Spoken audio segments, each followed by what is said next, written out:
In science, there are three branches: physics, chemistry and biology. विज्ञानामध्ये तीन महत्त्वाच्या शाखा आहेत: भौतिकशास्त्र, रसायनशास्त्र, जीवशास्त्र. या तीन शाखांमध्ये जीवशास्त्र जे आहे त्यात सूक्ष्मदर्शी हा अत्यंत महत्त्वाचा आहे. सूक्ष्मजीवांचं निरीक्षण करण्यासाठी त्याचा वापर करतात. दोन प्रकारच्या सूक्ष्मदर्शींचा आज आपण परिचय करून घेणार आहोत. तसंच भौतिकशास्त्रामध्ये चुंबकत्व हा जो प्रकार आहे त्या चुंबकाचे गुणधर्म त्याचा थोडासा अभ्यास, प्राथमिक अभ्यास आपण यत्न करण्याचा प्रयत्न करणार. In physics we are going to study some properties of magnetic material. जीवशास्त्रामध्ये सूक्ष्मदर्शी ही खूप महत्त्वाची भूमिका बजावतात. म्हणजे साधा सूक्ष्मदर्शी आणि संयुक्त सूक्ष्मदर्शी, विशेषतः सूक्ष्मजीव आणि त्यांच्या संबंधीचा सगळा अभ्यास करताना या सूक्ष्मदर्शी उपयोगी पडतात. आज या सूक्ष्मदर्शीचा परिचय आपण करून घेणार. In biology, microscope they play very important role for observing microorganism and their function. Microscope is very useful. We are going to study something about microscope. मध्ये जे वेगवेगळे भाग आहेत त्याची आता आपण माहिती घेऊया. There are different parts in microscope. It's a compound microscope. सूक्ष्मदर्शीमध्ये हा जो भाग आहे ना त्याला म्हणायचं नेत्रिका किंवा इंग्लिशमध्ये त्याला म्हणतात आयपीस. आता या भागावर बघा 10x असं लिहिलेलं आहे, दिसतंय 10x. याचा अर्थ असा आहे की याच्यातून प्रतिमा 10 पट मोठी दिसते. हा जर आयपीस वापरला तर 10 पट मोठी दिसते. आता हा आयपीस आपण त्या सूक्ष्मदर्शीवर ठेवूया.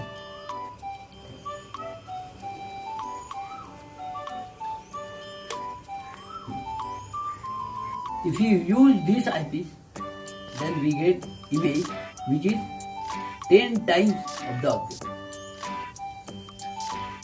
ही पण नेत्रिका आहे बरं का. It's eyepiece.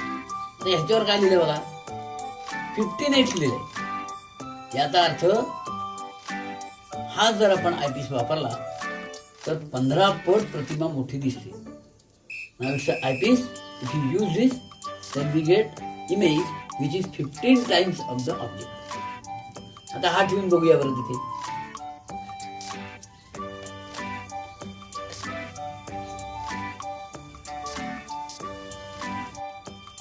हे पदार्थिक भिंग.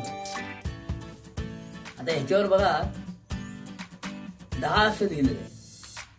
त्याचा अर्थ हे वापरलं ना तर प्रतिमा 10 पट दिसते बरं का मोठी.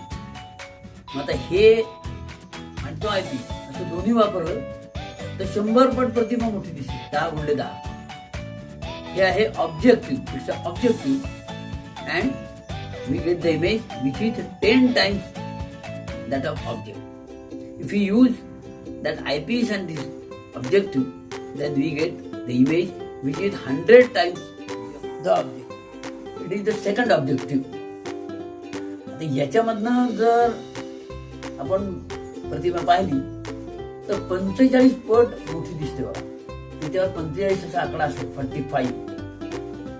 If we use this objective, we get the image which is 45 times of the object. आता हे दोन्ही ऑब्जेक्टिव्ह आपण बसवूया. कसे बसवतात बघा.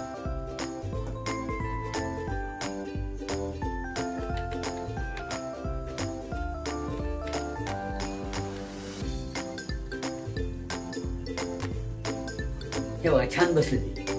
These are the two objective. आता यातलं आपल्याला कोणतंही बरोबर हवं ते सिलेक्ट करता येतं. ते कसं सिलेक्ट करायचं ते बघूया. आता आपल्याला योग्य ते पदार्थिक बिंग वापरता येतं. ते कसं वापरता येतं त्यासाठी हे फिरवून आपण ऍडजस्ट करू शकतो.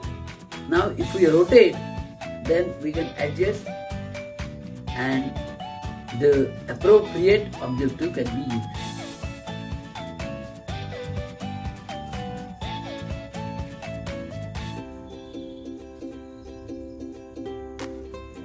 हे बघा, हे जे आहे ना हे 10 पट वाला झालं इंटू 10x. आता दुसरं वापरलं तर ते 45 पट. बघूया कसं वापरायचं ते. बरोबर त्याच्या खाली आणूया अशी. आता आपण 10 पट वाला वापरू. To use objective which will show the image which is 10 times.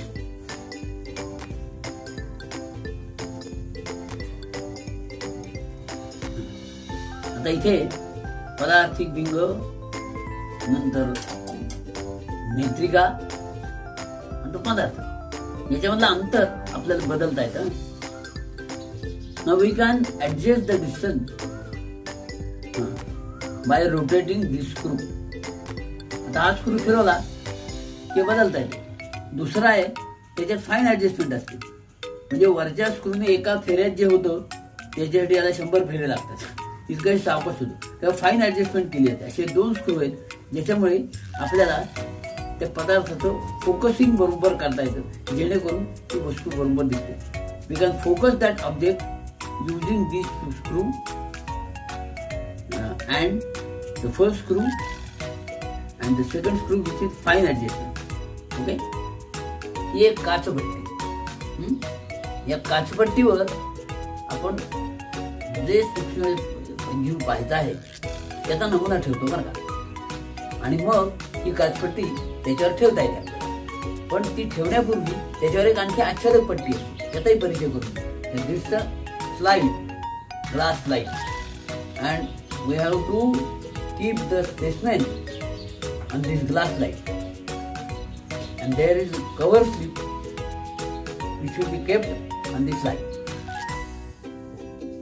याला म्हणतात आच्छादक पट्टी, जसं कव्हर स्लिप. आपला जो नमुना असतो ना, तो नमुना आपण स्लाइडवर घेतल्यावर त्याच्यावर ही आच्छादक पट्टी बसवतात. अशा पद्धतीने बसवायची की मध्ये हवेचा बुडबुडा राहता कामा नये, नाहीतर त्या बुडबुड्याचं सुद्धा प्रतिबिंब दिसतं आणि ती प्रतिमा त्याची पण येते. आपल्याला योग्य स्पेसमेनची प्रतिमा येण्यासाठी ही काचपट्टी अतिशय आवश्यक असते. ती आच्छादक पट्टी त्या काचपट्टीवर ठेवायची आणि मग तो नमुना ठेवायचा. ती कशी ठेवली जाते बघा. Now we keep this glass slide. म्हणजे 2 जॉज आहेत ना, ते त्याच्यावर ठेवायचे. म्हणजे ते 2 जॉज त्या काचपट्टीला बरोबर पकडून नाही. These are 2 jaws and they hold the glass slide. इथे हे 2 आरसे आहेत. एक आहे अंतर्वक्र असा आणि दुसरा आहे सपाट असा. असे इथे बसवलेले असतात. हे आरसे फिरवून योग्य पद्धतीनं त्याच्यावर फोकस केलं जातं की ती प्रकाशमान होते वस्तू. These are 2 mirrors, one concave and one plane mirror. If you adjust these 2 mirrors in such a way that the object will get illuminated.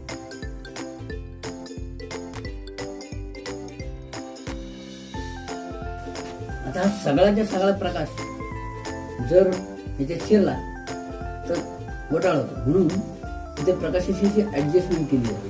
हा बघा, हे छिद्र आता लहान होत आहे, हे छिद्र आता मोठं होत आहे. त्यामुळे प्रकाशाचं नियंत्रण केलं जातं. अशी ही सगळी रचना आहे. आणि यानं एकंदर 100 पट, 150 पट, 450 पट अशी प्रतिमा मोठी पाहता येते. 2 भिंग आहेत म्हणून याला म्हणतात संयुक्त सूक्ष्मदर्शी. हा आहे साधा सूक्ष्मदर्शी आणि याच्यात एकच भिंग वापरले बघा. It's a simple microscope in which there is only one lens is used. याचा उपयोग कशासाठी करतात? फुलाचे वेगवेगळे भाग किंवा कीटक असतात ना, ते कीटकांचे पाय जोडलेले असतात, 6-7 जोड असतात. तर ते नीट दिसत नाही. याच्या साह्याने असं पाहता येतं. लहान वस्तू मोठ्या दिसतात पण एका भिंगामुळे त्याला मर्यादा असतात. पण फुलांचे भाग बघता येतात, कीटकांचे पाय बघता येतात, छोटी छोटी जी माशी आहे तर तिच्या ह्या हाताने बघता येतात. यासाठी हा साधा सूक्ष्मदर्शी वापरतात. It's a simple microscope. It is use for observing different types of arthropods as well as different parts of flowers. हा चुंबक आहे बरं का, इट्स अ मॅग्नेट. आणि चुंबकाचा विशेष गुणधर्म काय, याच्याकडे लोखंडाचे पदार्थ आकर्षिले जातात. आता बघा बरं, ही लोखंडी पट्टी त्याच्याकडे कशी आकर्षिली जाते. याचा अर्थ iron substances or iron objects, they are attracted toward the magnet. त्या चुंबकाच्या सजातीय ध्रुवामध्ये प्रतिकर्षण कसं असतं बघा.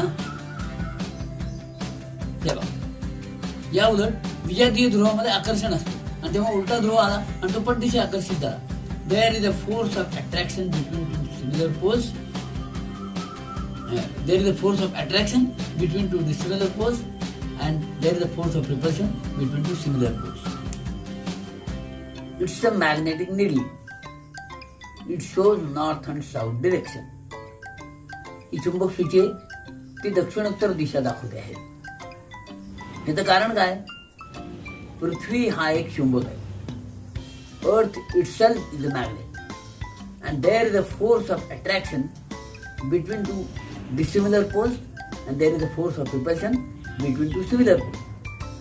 त्यामुळे पृथ्वीचा दक्षिण ध्रुव हा या चुंबकाच्या उत्तर ध्रुवाकडे आकर्षिला जाणार आहे आणि त्यामुळे ती चुंबक सूची नेहमी दक्षिणोत्तर स्थिर राहते.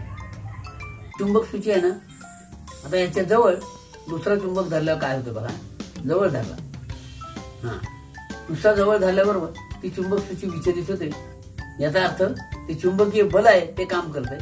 हे बल दिसत नाही, असं जे दिसत नाही पण असतं त्याला म्हणतात असंपर्कित बल. आणि संपर्कित बल म्हणजे प्रत्यक्ष संपर्क झाल्यानंतर होतं. म्हणजे ट्रक ढकललाय मागणं तर मग ते संपर्कित बल, हे मात्र असंपर्कित बल आहे. Now keep the magnet near magnetic needle. Now it will deflect because there is a magnetic force. This force is called non-contact force. बघामध्ये असे जे गुणधर्म दिसतात ना, याचं कारण तिथे न दिसणाऱ्या अशा काल्पनिक बलरेषा आहेत. There are magnetic lines of forces. Because of these lines, we observe the phenomenon of attraction or repulsion. आता ते चुंबकीय बलरेषा दिसत नाही, पण ते दिसण्यासाठी एक आपण गंमत करूया की जेणेकरून ते दिसायला लागतील. मग सजातीय ध्रुवामध्ये कसं प्रतिकर्षण असतं, विजातीय ध्रुवामध्ये कसं आकर्षण असतं, ते पण याच्या सहाय्याने दिसेल. कसं ते बघूया. आता पॅडच्या खाली चुंबक ठेवलाय आणि आता वरती आपण लोखंडाचा केस टाकूया, लोखंडाचे तुकडे. काय होतं बघा गंमत.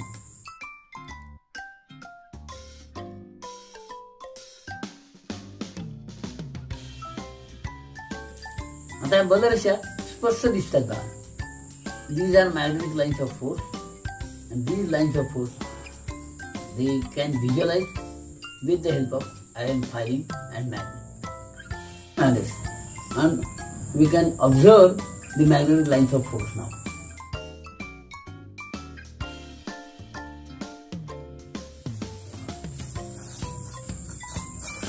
Because of these two magnets, we observe these lines of force. Okay? These magnetic lines of force. आता या चुंबकीय बलरेषा पहा. दोन ध्रुव सजातीय जवळजवळ ठेवल्यावर आणि विजातीय ध्रुव जवळजवळ ठेवल्यावर या चुंबकीय बलरेषा दिसतात.